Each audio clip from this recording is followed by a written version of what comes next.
My name is Christina Rymond, and I am a third-year medical student here at Stony Brook.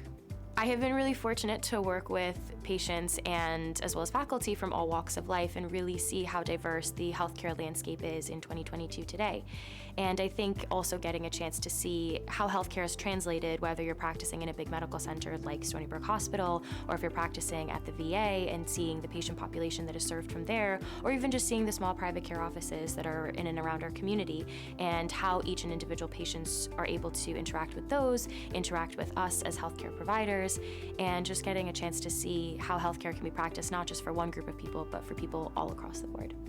In terms of specialty, I'm actually still deciding. I have been very lucky that after doing a year of clerkships, I was exposed to so many wonderful pieces of each specialty, and as a result, every few months found myself saying, oh, I think I'm gonna go into specialty A, and then said, oh, I'm gonna go into specialty B, and by the end of the year, everyone was saying, Christina, pick something already. And I've been really fortunate that because of how much exposure we have and because I've seen so many different things, I have found elements of each that could certainly resonate with me and could be something that I do for the rest of my life.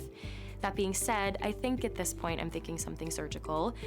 but I might change my mind again, and that's kind of thanks to Stony Brook giving me so many opportunities to do so. I feel like medicine specifically is one of those fields where you're always waiting for the next step. Like as a med student, you're waiting to be an intern. As an intern, you're waiting to be a senior resident, and then as a senior resident, you just can't wait to be an attending. And I hope by that point, I am an attending and I'm looking back and saying, wow, this is everything that I really did want it to become. And I'm not in the training phase anymore, I'm in the practicing phase, where I get to contribute to a healthcare community around me, where I get to really practice as what I end up deciding to be. And I really feel like I am making a difference, and that all of those things that people say come together slightly later in the career are things that are indeed coming together for me. And hopefully no more COVID. I am forever grateful to, and I am in absolute awe of all of the healthcare workers who were able to muster the strength that they did, the courage that they did to fight COVID, especially at its worst. I was sitting at home and I was learning medicine at the time, and I just remember thinking that I was so grateful and proud of the healthcare community for coming together and battling what had seemed to be one of the most devastating illnesses we had seen in decades. And seeing their strength and their courage, I think, certainly pushed me and motivated me to say that one day I'm going to be those healthcare workers. One of the very first patients I had when I was actually on internal medicine, they were here because they had some problems with their kidneys. And at that time, COVID was at its height and visitors were not allowed. And being within a hospital in and of itself is a scary place, and being there without your support system is even scarier.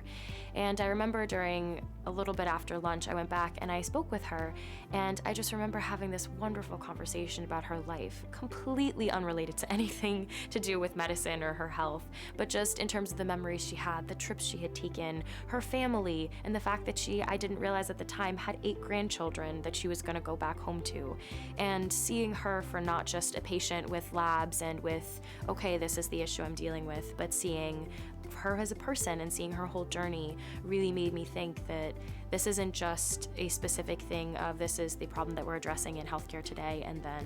here's how we're going to solve it, but this is a person that we're trying to treat and a person that we're trying to incorporate within our attempt to provide healthcare. And combining the two of them really opened my eyes to how much the patients are so valuable and so central to what we're doing today. My biggest takeaway from being a Stony Brook student here is always being ready to ask questions and to innovate more. And I think part of that just comes from a general culture within all of the hospital staff, the attendings, our administration, that always push us to be the best that we can be. And if that means sitting on rounds and looking back and saying, I know we've thought about one thing, but maybe let's take a different angle, seeing how best we can learn to continue to innovate and improve within our fields. Always keeping compassion at the front line, which was something that I was so fortunate to witness every single day that I was in the hospital and learned how important that is. And also remembering that the patients are people too. And I think that thinking back, stepping back, and trying to put oneself in a patient's shoes in wherever they are within their healthcare journey is something that has really allowed me to reflect upon who I am as a future provider and who they are and how best that we can work with them in order to make it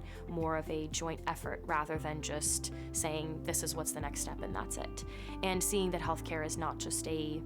linear, one-sided fashion, but something that is a journey that we all go through together and that we become a part of someone's lives. So I have been really, really lucky in that all of my interactions with the hospital staff, particularly the residents, the fellows, the attendings, have been absolutely amazing. They have been so welcoming of having medical students on the team, even though we obviously know a lot less than they do, and they've been so great about teaching. And I think that has been something that has been a real key to a lot of my time on rotations, was how much they taught us. And it was a plethora of things that they were really teaching us, whether it was something from how to make orders more efficient to how to actually approach a patient and how you approach their specific care. And seeing them really formulate their way of teaching us and molding us into being stronger and better physicians in the future has been incredible. And everyone has been, of course, very, very nice, very welcoming. And it certainly has felt a lot less like work and a lot more like just going and getting to meet people and learning. And I couldn't have asked for anything more.